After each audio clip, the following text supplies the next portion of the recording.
So we're about 2 months out from this Miller case, and Greg asked me to jump in and potentially try it with him.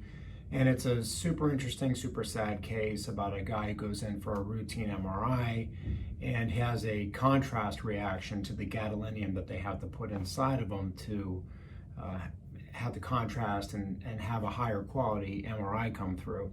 So the real purpose of this video, other than just giving you a quick summary of the case, is I just wanted to create a diary to sort of lead up to the process of this whole thing in the event that it tries, and whatever verdict that we get as a consequence. I'll post this and talk about the big takeaways from it.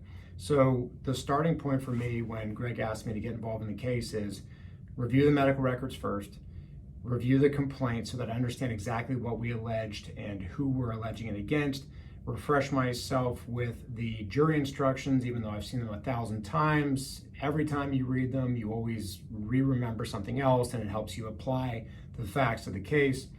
And then what I've been doing for the last couple of days is reviewing all the depositions and doing specific summaries of all the key points. And that serves two purposes. One is so that I get up to speed about what all the critical witnesses in the case have said under oath, and two, so that I have a reference when we go and try this case for cross-examining people. So their deposition testimony is going to provide me a great deal of my outline from or for my deposition, or excuse me, my cross-exam for each of these people. But it's also going to allow me my reference point to impeach people if they try to say something different at trial than what they said differently at the deposition. So that's the main starting point. You know, we're bottom of the mountain right now, and it's a very significant case potentially. This gentleman's got brain injury. He was pretty much an innocent person. Some of the aggravating or defense factors that I'm coming to find out about are the fact that the defendants are trying to suggest that he had oxycodone in his system. There was a drug screen that showed a preliminary but not final test result of oxycodone in his system. He very well may have had oxycodone in his system. He had significant back pain. They may try to suggest that that had a role in his unusual outcome, because the fact of the matter is these are very unusual and rare reactions, that somebody has a gadolinium reaction like this. So, but that's the starting point, is the understanding and immersing yourself into the depositions and understanding what your complaint, it's sort of the parameters of what your allegations are that you can bring at trial. And of course, the bedrock of the whole case is going to be the medical records. So I have to familiarize myself with those. As I get into the depositions, I go back to the medical records to compare what people are saying. And over time, it all starts to become sort of burned into your memory so that you have a great recollection when it comes time to try it. So what I'm going to be doing over the next periods of time is completing my deposition reviews of the hard copy documents, the transcripts.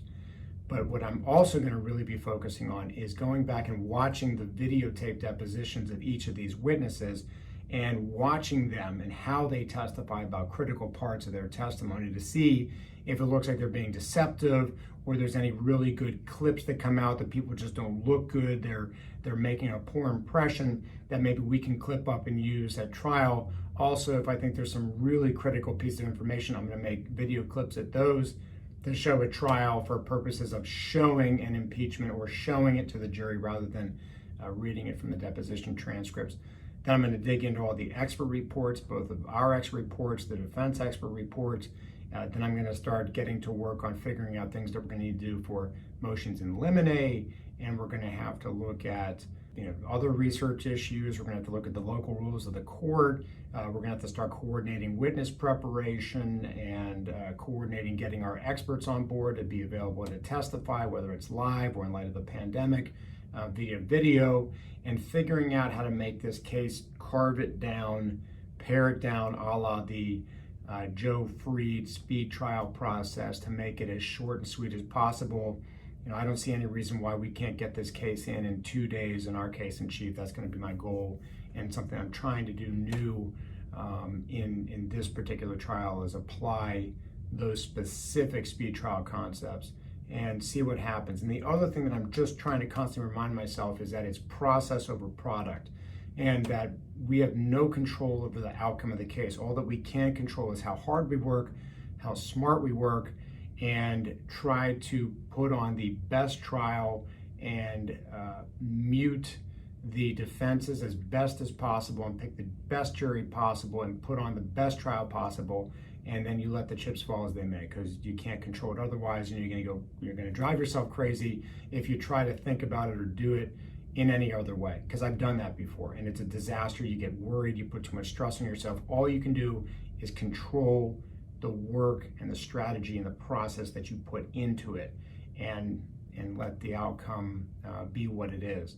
And then one day I'm going to keep doing these videos, and we're going to talk about what happened ultimately, and what the outcome was, and what the takeaways were, and what I could do better, and what went well, and that kind of thing. So I'm looking forward to it, and hopefully on the other end of this, I'm producing some cool videos that are entertaining to you, and thanks for watching.